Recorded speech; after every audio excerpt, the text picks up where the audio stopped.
رسول صلی اللہ علیہ وسلم کے جو صحابہ تھے نا، ان کی بہت مختلف شخصیتیں تھیں۔ ابو بکر صدیق جو ہے نا، وہ شعر کو پسند کرتے تھے، فلسفی تھے، خاموش تھے، ایسی ہستی جس نے رسول صلی اللہ علیہ وسلم کے ساتھ اتنا وقت گزارا ہے جتنا کسی اور نے نہیں گزارا، لیکن ان کی طرف سے سب سے کم احادیث آتی ہیں، سب سے زیادہ وقت ان کے ساتھ گزرا ہے اور سب سے کم احادیث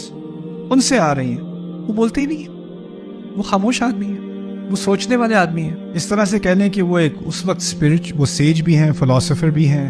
تھنکر بھی ہیں اسلام سے پہلے۔ اور رسول اللہ صلی اللہ علیہ وسلم نے جب نبی ہونے کا دعویٰ کیا ہے نا، تو وہ جو سارے فلسفی نتائج اور جو حکمت جس کی وجہ سے آپ قبول کریں کہ یہ اللہ کا نبی ہے، جب ان کو پیش کیا ہے نا یہ پیغام، تو ان کو کوئی ٹائم نہیں لگا اس پیغام کو قبول کرنے میں، فوراً قبول کر دیا بغیر کسی ہچکچاہٹ کے۔ پہلا پتھر کیسا ہوتا ہے؟ جو پھٹ جائے، اس کے اندر اتنا ایمان ہوتا ہے پہلے سے ہی، اس کو ذرا ٹیپ بھی کر دو وہ، اور تھوڑا سا پانی نہیں نکلے گا، بہت پانی نکلے گا اس کے اندر سے، بہت زیادہ پانی نکلے گا۔